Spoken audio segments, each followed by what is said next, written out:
Ladies and gentlemen, welcome back to the Expansion Pack podcast, where we download this week's gaming news and we bring it straight to you. I'm your host, Danzel, aka Black Ice, joined by my co-host each and every week. We got over here on my right hand side, Manny, aka Goop Master Flex. What's going on, bro? You already know. Stay gooping. Stay gooping. Looking very timely in your PlayStation shirt. Thank you for that. Of course. Good I stuff. Good saw it in stuff. Burlington for like $8. I was like, sure, I'll buy All right. it. Then we got my man down low, Chris, aka May 25th. What's going on, bro? Same shit, different toilet. Been a minute since I gave him that one. Uh, Nothing much. I ain't been able to game too damn much, so. But I still am here to talk about the game. That is, god damn it, what a week. What a week. Yeah, What it's a week. definitely been an interesting week in gaming. Sounds like it's been an interesting week in you guys' lives. Um, Yeah. yeah, y'all both Yeah. y'all both came up on the pod this morning looking like zombies. So I know it's been rough, but that's all right. Y'all haven't been getting a chance to game. I've been doing some gaming. Finally beat Elden Ring. I hit off the Age of Stars ending, so very satisfied because that final boss was stressing me the fuck out. Um, Okay. but yeah, we're gonna talk about some more games. Like I said, Mhm. Manny's got the theme right. He's got the PlayStation shirt, so we're gonna be talking about some PlayStation stuff. We're gonna be talking about Mhm. E3. But before we get into that, Chris, you already know, man. Start this off for us.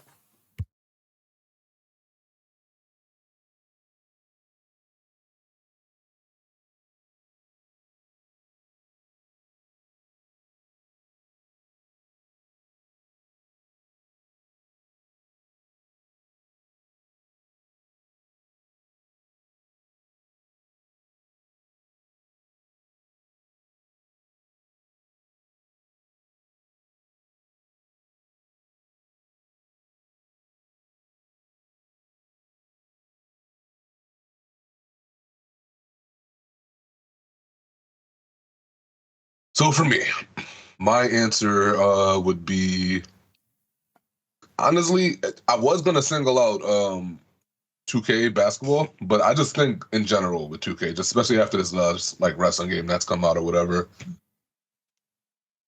there I we spoke about this before. Them kind of going more to a game service model rather than doing what they do now.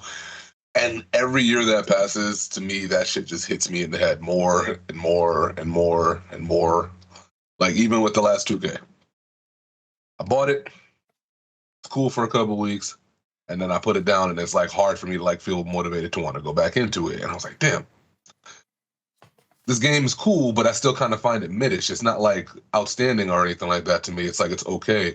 But I know for a fact if they fucking did this seasonal model shit where you just downloaded a new updated roster every year with like a maybe an expansion pass of some sort to kind of give you some new options and new meta things and different dribble moves or whatever the case is, it would be so much better. And then I was thinking about it yesterday. I don't know about y'all, but I have a big thing in video games where it's like if you have them and they go on forever, it's nice to be able to take that one character you made and just keep on improving on that one character. I Mhm. like doing that. And I feel like the sports games would do a lot better if they allowed you to do that for a longer period of time.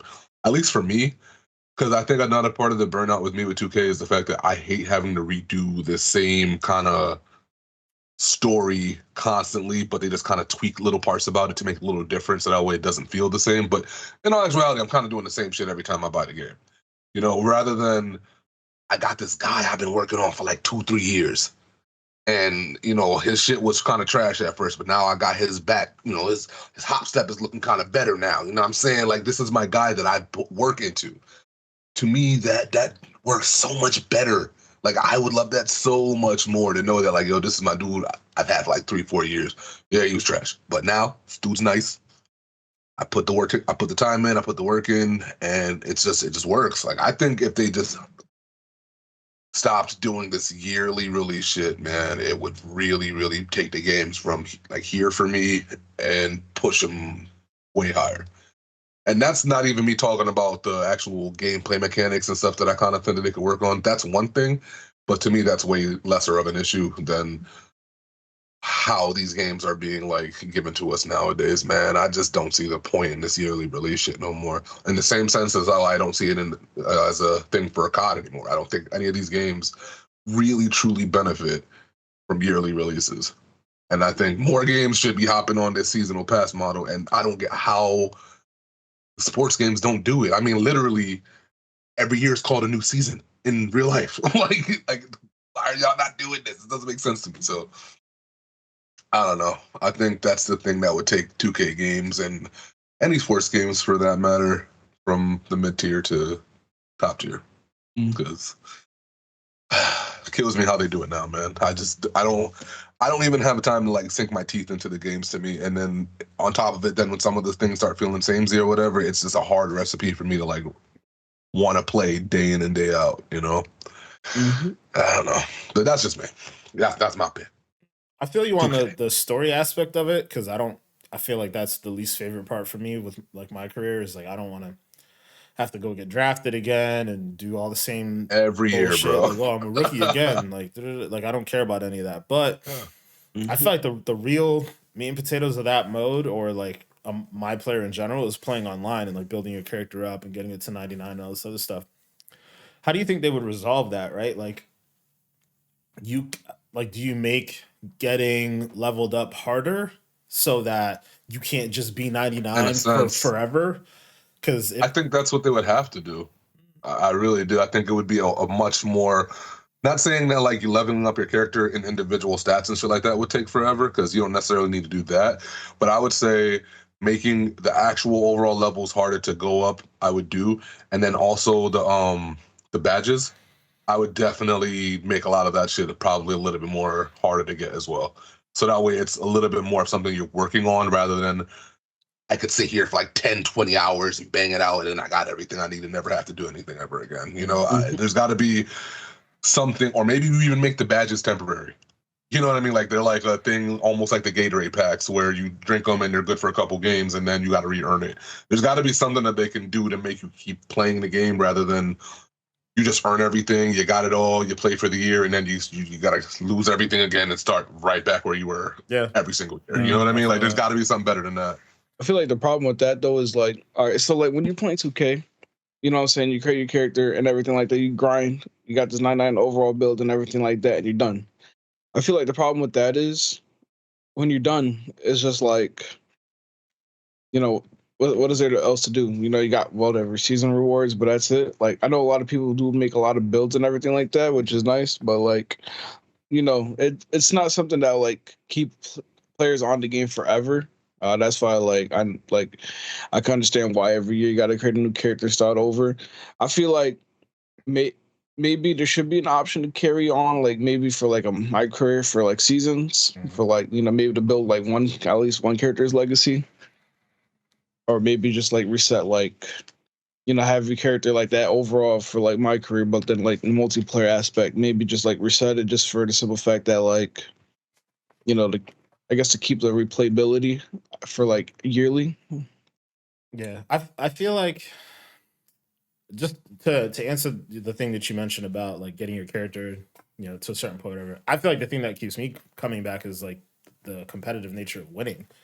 That to me is more important than necessarily getting, like, I get my character up to where I need him to get to because I want to win games online. That's like, for me, that's the gameplay loop for me. But I also don't want to continue doing it the same gameplay, like the same grind to get to that point every single year. So I understand that. But I guess the thing that I'm curious about is like, how do you sustain that over multiple years? Like, let's say even if you make it harder to get to 99, there's still those tryhards that are going to get there like within that first game that you release, right? For sure.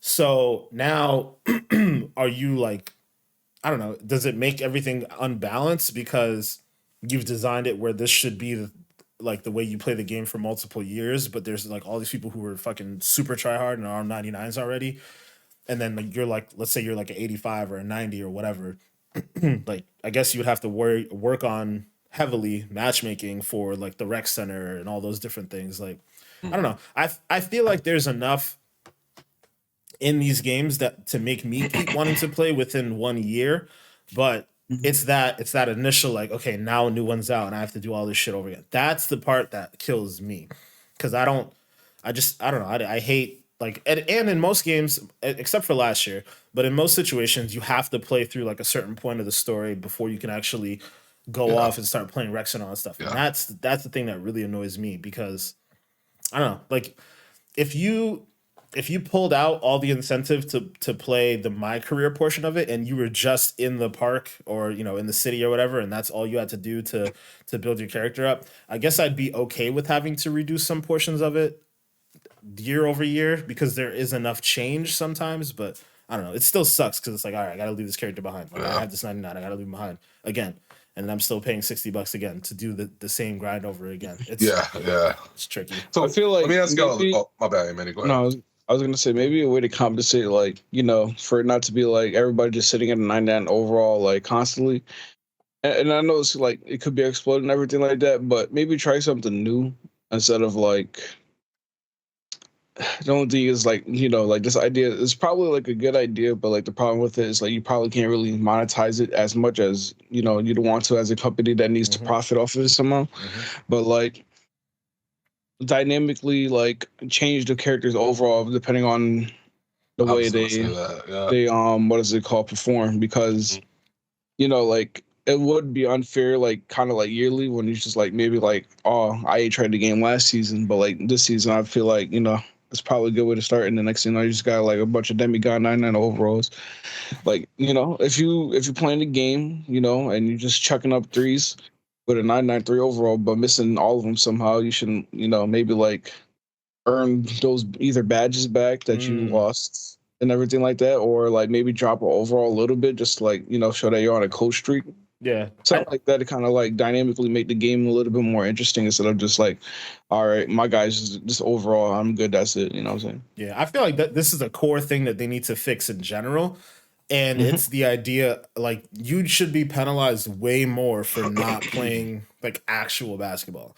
So if you're just running to the corner and chucking up a three every single time, that should count against you and you should lose like hella overall for that. Or like, someone's wide open in the paint, you don't pass them the ball. Like actually not making good basketball plays should not just be like a notch against you in your teammate grade. Like it should go against your actual overall too. But yeah, Chris, what were you gonna say? Just to kind of piggyback off your last point too, I also feel like if they were to make it like that, then they kind of would have to stop being as like stingy on the VCs and shit like that. Because if you're gonna make a game where you could actively lose your shit, then it should be a little bit easier, I think, to get some of those points to maybe get them back in some cases too. Because sometimes some of the VC grind is really crazy to me.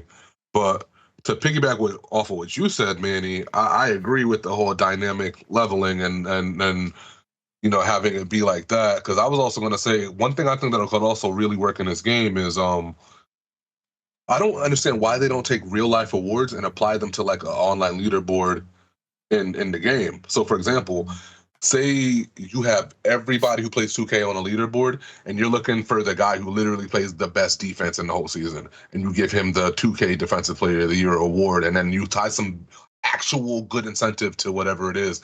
Like, like how Bungie sends out the folks when you beat the raids in your world's first, and you get the nice jacket, you get the belt, you get all these little things that nobody else gets, and it's like a cool little flex. Do the same shit. You know what I mean? Send them out a really dope-ass jersey or something, or some kind of cool-ass award thing, and make it so that way people are really working to do this every single season. So that way, at that point, you got the dynamic shit happening. If you perform bad, your shit comes down. You perform well, you do a little better. And on top of that, there's actual accolades you're going for. Like, I don't know how you do things like team stuff, team awards or whatever, but you can do MVP. You can do Defensive Player of the Year. You can do Most Improved. You can do a lot of the real life awards online and just keep an actual forever updating leaderboard every season. Man, I think that shit would send competitive shit through the roof when it comes to these kind of games. And they never do it. they never do it. How are y'all not doing that? To at least put MVP?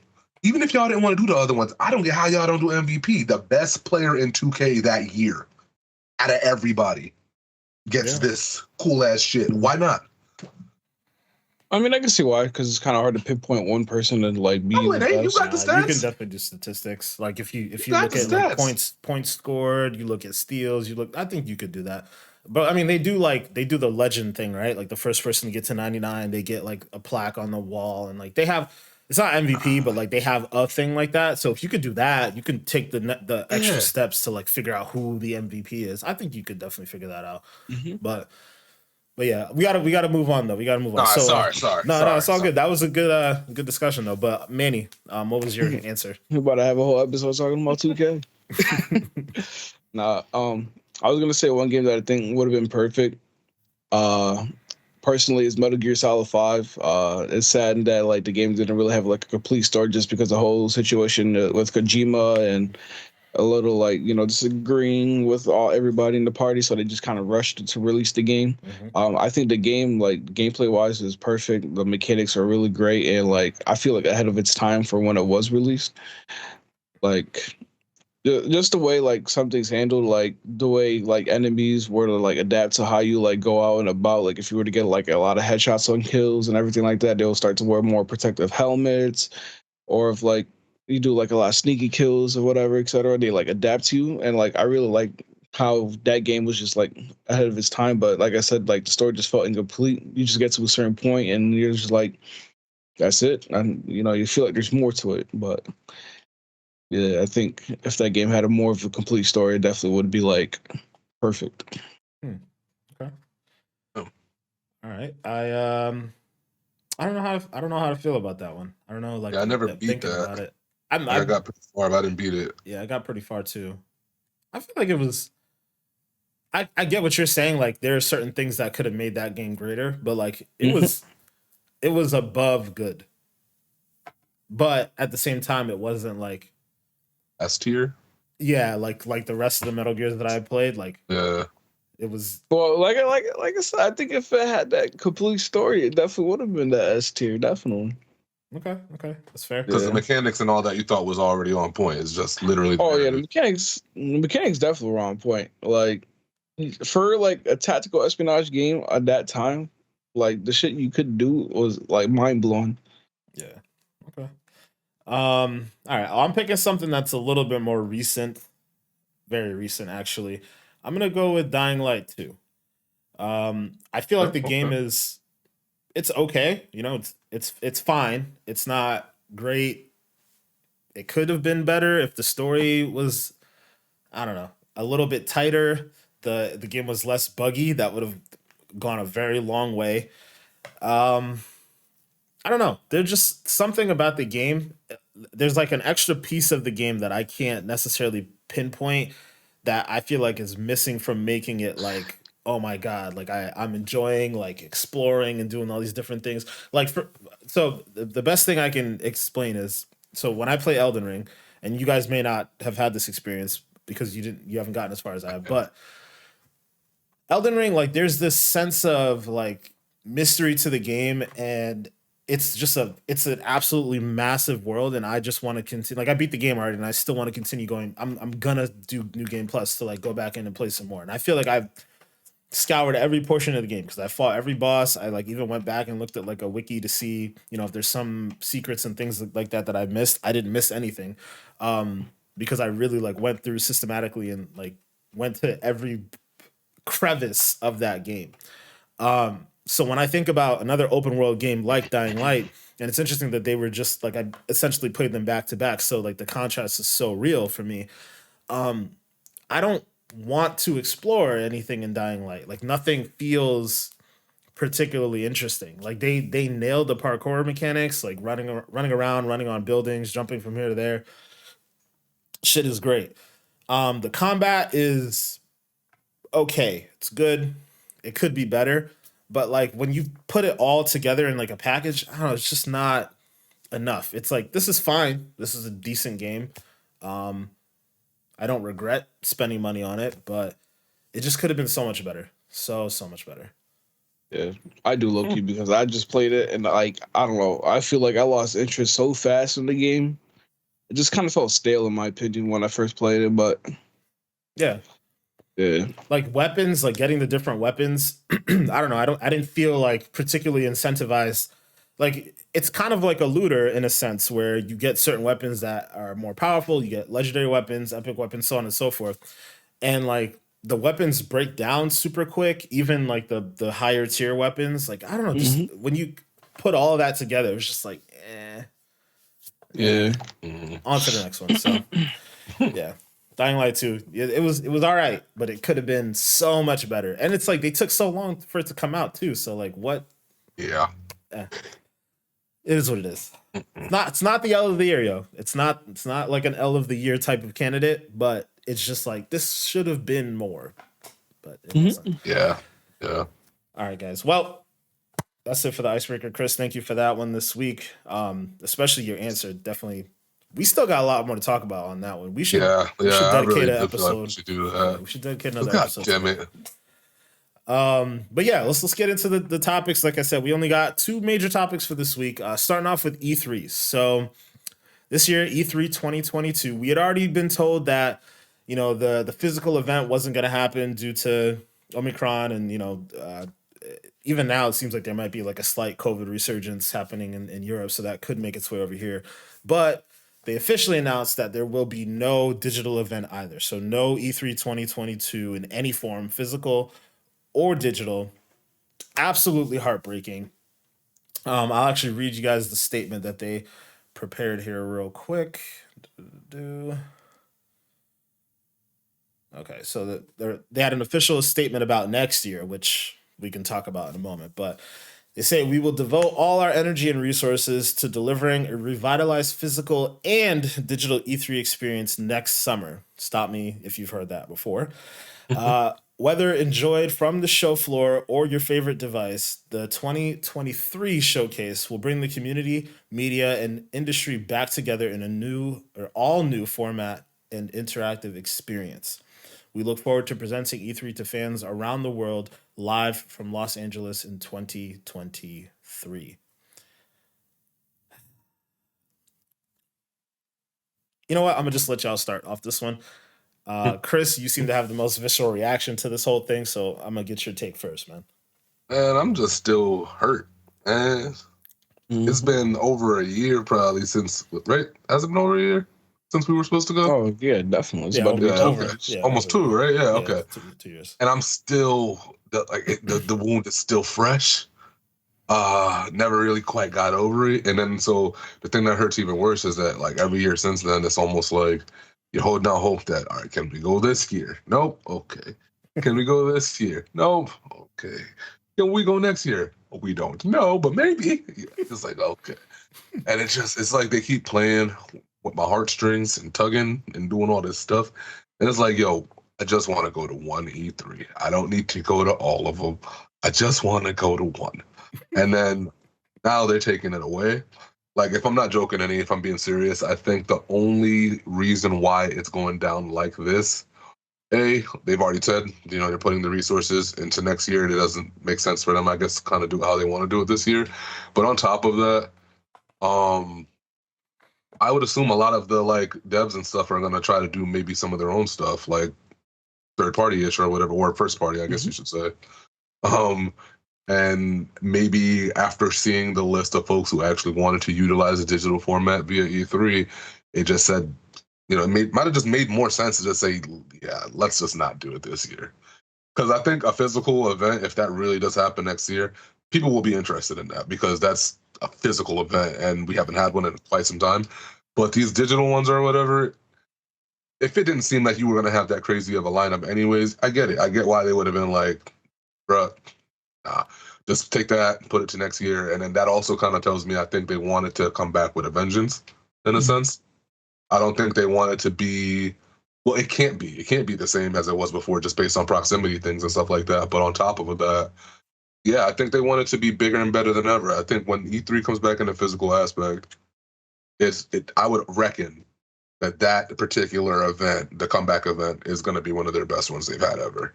That's just my guess. Just based on how things have went, they know people have been cooped up at home watching this shit on devices. They know people are dying to come back out. Like I would just assume that they would just kind of like do it up. That's just me. feel like you are a lot more positive about this than I am. I have a theory on it, but I'm gonna let Manny go next. Yeah.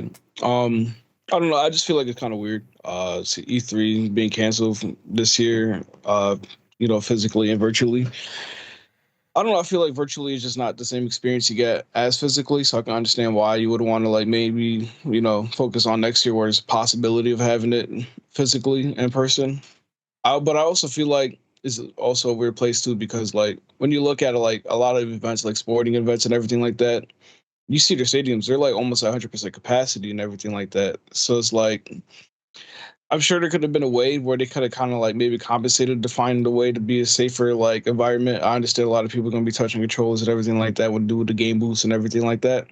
But I don't know. I just feel like E3 is just fading away. Well, It's not like real quick though, remember they already like cut the physical portion of it. Like they said that back in oh yeah, I know. January. So Yeah, like I know that. That was when like shit was hitting the fan. right. But what is it called? Like I just feel like E3 is just losing its I can't even think of the word, but like it's just losing it. I would just say I like that. agree. It's just, I agree. it's there's you got the summer game showcase from Jeff Keighley. There's like I feel like no point of just like I feel like they should just can it. And I understand like a lot of people are gonna be like, you know, like disagreeing because like, when you think of E3, you think of like all these big game announcements about to come out and everything like that. But like honestly, it's just like the popularity is probably just fading away. I mean, maybe people will still go anyways on to do a reappear in person next year if it does reappear in person next year. But like, I mean, I feel like we just get better announcements for like Jeff Keighley show, and I'm sure now like a lot of people are gonna go lean towards him instead of like an E3 Expo because of like these cancellations and everything like that. They're not like as reliable as before. Mm-hmm. So. So you're leaning right into my theory on this whole thing. Mhm. So the year that we were supposed to go, I believe, right? Uh, Jeff Keighley announced that he was pulling out of E3 himself. He's always been firmly planted in E3. To the point where he helped evolve the show. They started doing like different panels in like a theater that was next to E3. The 2 years that I went, he was there. He was pretty prominently involved in the show. He cited that him and the ESA had very different opinions about where the show should grow to become. Mhm. So ever since then, I mean, even before that, really, Sony pulled out of E3 years ago. Mhm. EA pulled out of E3 years ago. Those are two big publishers right there. Big titans in this industry, essentially. They pulled out a show years ago. Microsoft's been holding pretty steady. But even then, I think the last year that I had went, I want to say it was either 2018 or 20. It had to be 2018. Microsoft didn't really have a booth on the show floor. They utilized their own theater that was like across the street, like right next to the Staples Center. They have like the Microsoft Theater there, and they had basically their E3 show floor there. So they kind of pulled out of the show too. I don't know. The writing's been on the wall for E3 for a while. Like they were in trouble before they even opened it up to the public. Hence why they opened it up to the public. And then even then, the years that I went, there were some complaints from like media people about how the show wasn't exactly the same and this, that, and the other. And I think when you start to expand on the idea of E3, like it's kind of a dated concept. Like it started off Mhm. as a trade show thing where game publishers were really trying to sell their games to retailers, right? Like to understand, like okay, like what game is going to be stocked on shelves, in the fall or the holiday or whatever. That concept doesn't make any sense anymore because you're just gonna. I mean, like I don't know, retail distribution is different now. You have Mhm. digital games. Most people are gonna put things out. I just feel like that aspect of E3 is dead. So then, okay, you want to turn it into a fan show. All right, fine. Like that could be cool. But when developers are pulling out and not showing off all these games, then obviously you have COVID hitting, which is a whole different situation in that of itself. I just feel like the industry has changed so much. I don't think E3 makes sense anymore, and I don't think it'll ever go back. Even though they say they want to do this physical version and yada yada yada, like it doesn't make any sense to me. And then on top of that, you have Jeff Keighley leaving and doing his own Summer Games Fest thing, and like literally, like almost like, I mean, he must have known, right? But it was like immediately as the announcement came down that E3 was canceled, Jeff Keighley tweets out, "Hey, don't forget Summer Games Fest coming to you this June." Like and he's like, this year it's going to be different. We're trying really hard to make sure that everything is happening in June, basically replacing E3. That's literally like how I interpret that whole thing. So I don't know, man. It's wild to me. And they even put up like a little Q&A. I'm just gonna read off some of it real quick. So a few Summer Games Fest Q&A answers. Summer Game Fest will only be taking place in the month of June with specific dates to be determined. Yes, you can co-stream all events. Participating companies, platforms, and studios in 2022 will be announced as we get closer. And there's some new elements for 2022. And I think Jeff Keighley himself even, I'm just going to look up his tweets real quick. Appreciate all the comments, ideas, thoughts on Summer Games Fest this week. We're working hard to bring the entire industry and fans together in the month of June. This isn't the path I ever thought I'd be on, but we'll keep iterating and building. Like, that's pretty ominous. But to me, it feels like, I don't know. I just feel like he's working on building something that replaces E3. Definitely. And I feel like it was inevitable. The ESA is not. They're just. I don't know. I don't feel like they're not prepared for this world that we're in right now. And I really think I said it last year, and it seems like they tried to. Microsoft tried to do some things with this, with like the ID at Xbox Showcase, where there was like a bunch of demos and things like that you could play for a limited time. But I feel like the advent of game streaming renders the idea of going to conferences like this to play new games useless. Like, I still want the human interaction. I still want to, hang out with people and all that stuff. But from a company standpoint, spending money and all that stuff, if you want to generate marketing buzz and have people try out your game, and now game streaming exists through xCloud, and like we're going to talk about in a second, they're going to expand it on PlayStation and all that different stuff. You just put out streamable demos of these games and release trailers like you normally do and all that other stuff. Like, I don't know. I just don't think. I think E3 is dead. Even though even though they say it's not dead, and they probably will end up putting on a show next year and the year after that, but the E3 that we know and love, that every like gamer fan has been like, yo, I like, that's like a bucket list thing for me. I want to go to E3. Like, I feel like that E3 is dead, and it sucks, but it is what it is. Yeah. I wouldn't be surprised if Jeff Keighley's like, we're gonna have in-person events. No, he's not. He is absolutely going to do an in-person event thing. I believe it wholeheartedly, and I think that the industry as a whole is more interested in what Jeff Keighley is doing. Like, I feel like Jeff has done such an amazing job around the games industry. Like, I used to say he reminded me of Ryan Seacrest because he would host and do everything for the gaming industry. But I don't think anybody works as hard as Jeff Keighley. Like, I feel like calling Ryan Seacrest is like an insult. He does so much. Like, he built the Game Awards himself from the ground up. He was even involved in G4 for like a brief period of time, from my understanding. I remember G4 TV. Yeah, G4 is back too, which is funny, but like we don't really talk about that enough. But G4 is actually doing its own thing too. Like, I feel like everything around what E3 used to be is just gonna get trounced by what Jeff is able to accomplish. He has so many relationships built up around the industry. He's like one of the people who got Reggie, Phil, and I forgot the guy's name from PlayStation.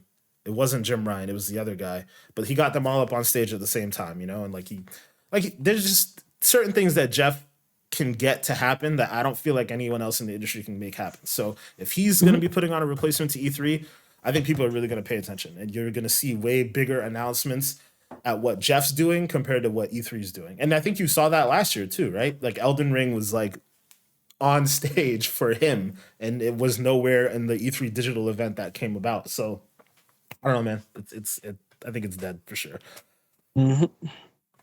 Yeah. But moving on to I guess more positive news or something a little different. We got the the new PlayStation Game Pass competitor. Don't call it that. It's really not a competitor. I mean, it's good. It's a really good thing for PlayStation fans. I absolutely think so. but it's not really a competitor to Game Pass. We'll get into that though. But basically, the way PlayStation outlines this, they call it the all new PlayStation Plus. And instead of making a brand new service and marketing it a certain way, they basically just split PlayStation Plus into three different tiers. So the first tier is called PlayStation Essentials, PlayStation Plus Essentials, I should say. And that's basically the same PlayStation Plus that anyone who already has PlayStation Plus knows and probably loves, right? So the way that they list it is provides the same benefits: 2 monthly downloadable games a year, exclusive discounts, cloud storage, and online multiplayer. So that's what we already knew, already existed. $10 a month or $60 a year if you wanted it.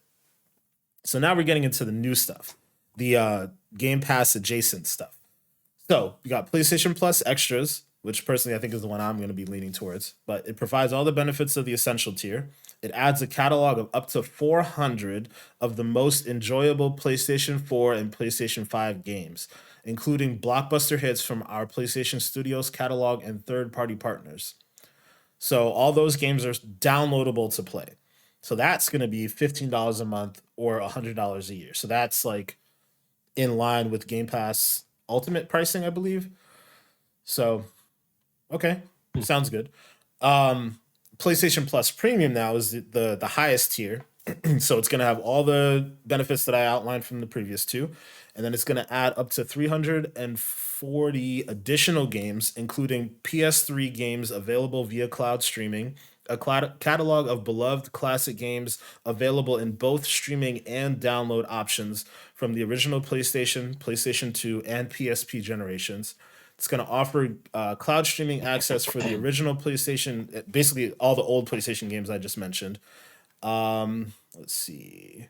And then also time limited game trials will be offered at this tier. So customers can try out select games before they buy. I feel like that last part is weird to lock into a paywall. I don't know. That last part is a little weird to me, but the premium subscription is going to be $17.99 or $120 a year. So aside from the fact that it's weird to me that they didn't just rebrand altogether, that's really shitty to have like a separate tier to just do backwards compatibility. That feels like a real miss. Yeah. Because like you already got PlayStation Plus Extra for your old PlayStation 4 games and everything like that, but like you said, you already have like backwards compatibility as is, and like more than whatever, like if anything, you're gonna have those games that you want to play on PlayStation already downloaded and already on like either on your system or just like you just download it later on your storage. It's weird also that like the premium package that they only limit to PS3 titles only streamed, whereas everything else is downloaded. And I understand like with the whole like PlayStation 3 hardware at the time, it was just like some complicated like BS that like everybody hated into like the later in the generation. So like I can understand like a little bit why it might be complicated, but like I mean, I feel like you gotta like show more love to the PlayStation generation as is. I mean, I feel like that's what like kind of made PlayStation the way like I know PS2 is obviously legendary, but like there was like some banging titles on the PlayStation 3 that like carried like The Last of Us, Uncharted and all that kind of stuff. It's like, if you want to go back to those old games now, either you buy like the definitive edition of the game that they released on the PS4, or if you want to like go back to it, you can only go back to it via cloud stream. And we already know like cloud streaming can be like a little messy, especially with like latency issues depending on connections. So it just sucks that like that itself, like you just gotta stream it and you gotta deal with it. Yeah. I'm more excited for the PS2, PSP, PS1 games. Like depending on the titles they have. It's depending. It's weird because it says 340 titles from PS2, PS1, and like all those PS2, PS3 down, whatever. It's weird to see it be only 340 games, especially for the simple fact that PlayStation 2 itself had like thousands of games. So like thousands of games. So like you better select those games, carefully, PlayStation, or else I'm gonna be pissed off. So I also feel like the games that are sorry, not to cut you off, games that are worthwhile on PS3, PS2, any of that type of stuff, based off of Sony's own marketing strategies, they remade and remastered those games. So what's the incentive? Mm-hmm. Like, what's the incentive at this point? Nostalgia. That's it. Yeah. Yeah. I don't know. I feel like the $30 extra a month is kind of like a stretch, in my opinion. Like, you could have easily implemented that in PlayStation Plus Extra, or put PlayStation Plus Extra as your essential. Yeah. And put, if you really want to compete with Game Pass, because like Game Pass is like all you need is Game Pass Ultimate for $15 a month, and you got everything. You know what I'm saying? Yeah. Like, and oh god. I was gonna say, and it was like, between not only Xbox but like PC as well and everything like that. So yeah. We'll get a little bit deeper into like the contrast between the two in a second. But Chris, you were gonna say something real quick? I might have lost my train of thought, but sorry. no, that's all good.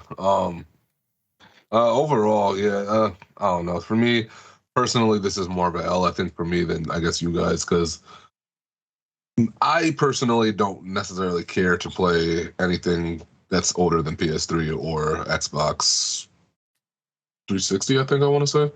Mm-hmm. Anything before then, I'm good. I am good.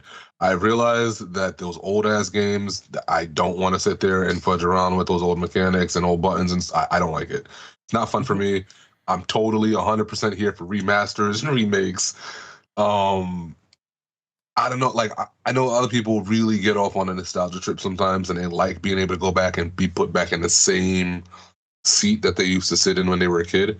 And I do too, but I can kind of almost get that from watching like a recap on like a YouTube video. I don't want to sit there and play with the stuff anymore, just simply because I've gotten too used to the stuff that we have now. And I just don't like going back. It feels hard. Pause. So yeah, I don't have much care. Like, I don't want to go back and play GTA 1. Like, I don't want to go back and play Fallout 1. Like, I don't want to do that. Like, I don't know who does, but like, I'm that's not me. I'm good on that shit. I don't know, bro. Like, aside from that, this it's cool, I guess. But I do agree. I think they definitely missed on a major opportunity to give it its own fresh name and fresh set of legs, and then market it in a certain way. Because then at least people would hear it and then want to go check it out. With this is more like, I don't know, man. I kind of get the impression that they've been wanting to revamp the Plus shit for a while, regardless of Spartacus or whatever, and they just kind of use this as their opportunity to do so. And the fact that they don't have anything even remotely close to day one release type of stuff on it is it's not a competitor. Yep. It's just not. And thank you for that. That kind of transitions me into really what I wanted to talk about here was that, off the bat, they said no day one games, no day one PlayStation exclusives that are going to be on the service. They did outline a couple things that will be at launch. They said Death Stranding, God of War, Marvel Spider-Man and Spider-Man Miles Morales, Mortal Kombat 11, and Returnal. So Returnal is the newest game out of all those that I just mentioned that's going to be in there. So I mean, that's cool. Returnal being in there is great. If you are a more casual PlayStation player who didn't touch any of those games yet, this is an amazing service for that. Absolutely give you all that. But I don't know, just nothing about this feels different from PlayStation Now. Mm-hmm. like I think PlayStation Now would eventually get you all that stuff anyways. You basically just found a way to roll those two things together, and that's great and all, but I don't know, I just feel like this is another one of those situations where PlayStation's hubris is getting the best of them. Like, they think that they're better than everybody else. And in a lot of ways, like, they obviously are like a world-class brand and all that, but you're behind the eight ball on the streaming service stuff. Or, like subscription services, I should say. You got to do something to make a bigger splash than this. Like, and there was so much hype around this. Yeah, that's another thing. Like, this week there was so much hype around. There was supposed to be 3 big PlayStation announcements. One of them was going to be Spartacus, and then there was some rumor that was supposed to be an acquisition. Yada yada yada. And I feel like this has been a trend overall with like Sony fanboys and whatnot. Like, something happens, there's like a big fever pitch around it. Like, they announce the state of play, and then like the state of play actually happens. It's mediocre, and everybody is upset. Or, then this is like another one of those things where it's like, okay, like, this is a decent service. It's a decent service for PlayStation fans.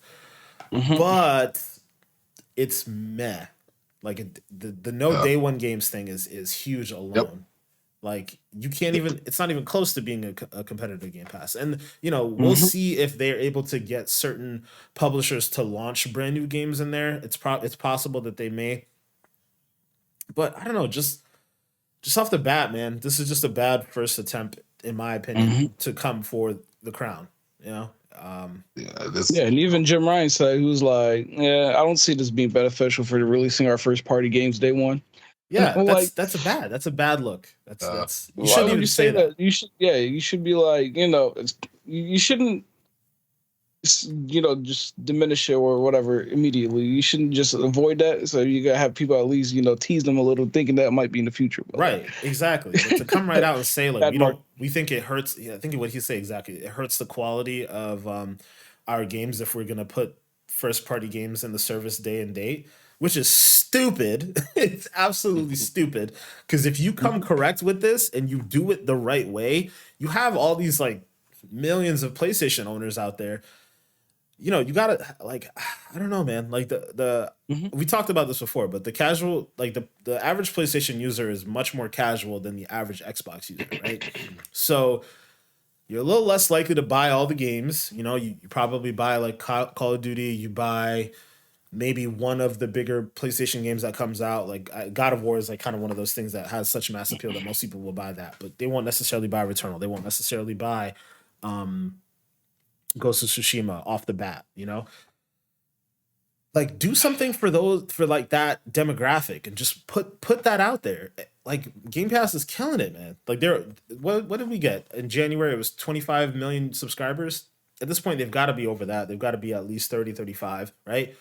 And that's just Game Pass. So that's not even like countering or adding in like the Xbox Live stuff and all that, So I don't know, man. Like they're just so behind the ball on this like subscription service thing. I feel like they could have just done a better job with this. Like and then also to like announce it in like a blog post. Everything about this is just underwhelming as fuck. Yeah, and like it's pretty sad to see like the list is like, oh, they plan to include games like Death Stranding, God of War, Spider-Man, Miles Morales, Mortal Kombat 11, and Returnal. We already have Mortal Kombat 11 in Game Pass. Returnal was meh, but I'm sure a lot of people didn't buy that anyway, so it's a good thing they put that there. I ain't buy Death Stranding, so it's a good thing they put that there too. Yeah. God of War was already on the PlayStation thing where you buy PS5 and they give you hella free games, so that's already something you got for free. And then the Spider-Man games, if you're a fan, you already went out and bought those. So yeah, if you bought a PS5 or even like still have a PS4, you buy Spider-Man, then you doing something wrong. Right, facts. Like it's just, I don't know, it's just weird. They needed the splash of getting something new in there, and that, like if they would have, they put Ratchet and Clank, bro. Like not even Ratchet and Clank. That game's almost a year old. Like. I mean, bro, the sales app they probably would have got ready. It's like already done. Deal with it. You ain't gonna get nothing much. You probably gonna get crumbs if anything. But like, they don't want to do this shit. Like, that's what I get from this. They didn't want to do any of this at all. I mean, I think they did want to refresh the Plus subscription shit that they had going on, but they didn't want to make a competitor. They damn sure don't have any care to put their games on a day one base. There's things here that just are screaming to me that they didn't want no parts of this at all. I think their business practices or whatever goes against whatever Microsoft is believing when they do Game Pass. You could just tell, man. Like you could tell that they brought this to whoever in these offices, and they were like, you want us to put Horizon on?" Whoever's handling this had a knee-jerk reaction, and they said, "Well, we got to do something." Yeah, I don't know. That's exactly what it feels like here. Yeah. I was gonna say, I'm sure they probably wanted to put something like Ghostwire Tokyo and Deathloop in it, but they can't because Microsoft owns the rights. I don't even think they would want to do that, bro. Like everything about this tells me they don't want to put anything new in there. Like anything that's newish that they could still grab, like the $60, $70 price tag off of you for. Nah, bro, they don't. Nah, I don't get the vibe that they're interested in doing any of that type of stuff. Yeah. This is not a consumer friendly decision that they're making. They're just trying to like recoup face. I think they're just baking in on the backwards compatibility fact of the PS2, 1, and 3 games. Yeah. Even though But like I said, I think it's just a small number. 340 games. Yeah, I mean, who's if they playing keep that adding shit? it, if they keep adding it in the future, of course, like like that's good for them. But like 340 games for like 4 generations is just not it. You know what I'm saying? There's too much games that is probably gonna be left out that we wish were there, and we probably won't see. Yeah.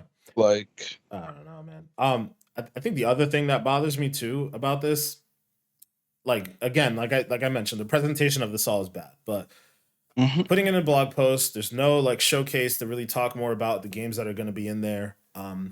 L. Also, this is coming out in June. Why the fuck are we hearing about it now? Like I don't know. It just feels like Yeah. okay, guys, like we know we're getting creamed by Game Pass. Like we got to put something out there just so people know that we're trying to compete. But I don't know, man. It's like you look at the momentum that's happening on the other side with Xbox and the things that are things that are going on. Like I think initially PlayStation outsold them pretty significantly in this generation, but it seems like they're really getting back. I think that what the last 4 months, including mhm. March, Xbox has been outselling the PlayStation 5 in particular. Like that's a big deal, and I'm pretty sure Game Pass is a large part of that. And I'm sure that's part of why Sony's seeing it and like, okay, we got to do something, even though the something is not really touching it. Not having that day and date is a big deal for people. It's a big deal for people, and I've Mhm. even seen like some of the PlayStation heads, even talking about this move, like, like it's like, oh, okay, this is cool. Like I'm probably gonna get it, but we want this, we want that, and then even then there's the other ones that are like drinking the Kool Aid of, yeah, well, PlayStation can't afford to do that because their games are too good. They're gonna like they're buying into everything that Jim Ryan says, which makes no sense to me. Like that Jim Ryan Yeah. quote is wild, man.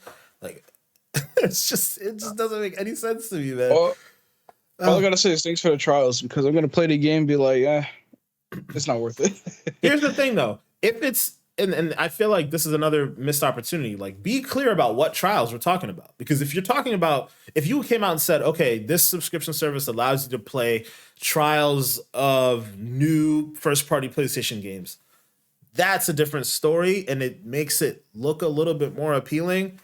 Part of me feels like that's probably not what's gonna happen, but I heard like something. I don't know if this is probably just like a fake rumor, but I heard like the trial is gonna be like an hour long. Like, what is an hour gonna do? I just feel like not Today's not being nickel and clear about diamond, that is bro. such an L. Like I was reading all that stuff directly from the PlayStation website. So to just say time limited game trials will be offered in this tier so customers can try select games before they buy. What do those select games mean? Like give Mhm. us more, man. And maybe PlayStation will have a more flushed out event in June where they do talk about this. But I just feel like for as far as first impressions go, this one was mediocre. It was mid. Mhm. Yeah. Yeah. Oh yeah.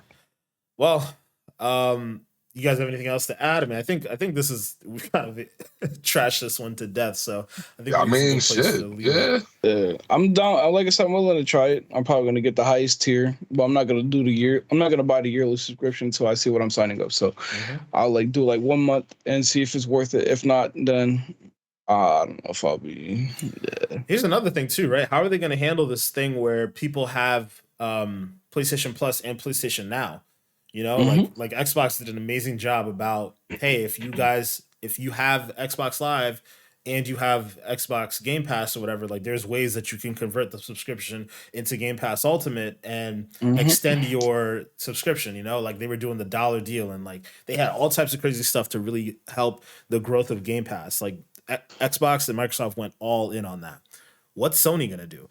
Like, are we gonna Hmm. get even 3 month trial or something like that? You have to imagine that they have to find some growth hacks for this because the way that they Hmm. presented this so far is not really it. So you have to find other ways to get people to really want to try your service. And I don't know, man.